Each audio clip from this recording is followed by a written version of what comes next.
আবু হুরায়রা রাদিয়াল্লাহু তাআলা আনহু যখন হাদিসখানা বলা শুরু করলো, ডাক দিয়া বলতে আছে 3 শ্রেণীর লোক জাহান্নামে আগে যাইবে।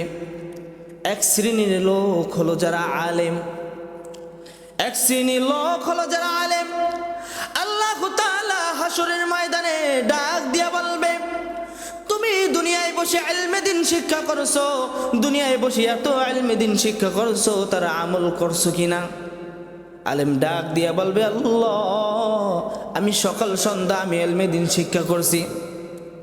আল্লাহ তাআলা ডাক দিয়া বলবে, তুমি মিছা কথা বলতে আসো।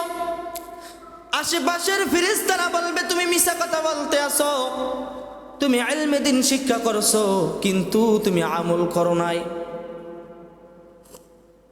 এই কথা বলার পর আল্লাহ তাআলা বলবে, তুমি ইলমে দ্বীন শিক্ষা করছো, তোমাকে মানুষ আলেম বলবে, বড় আলেম বলবে।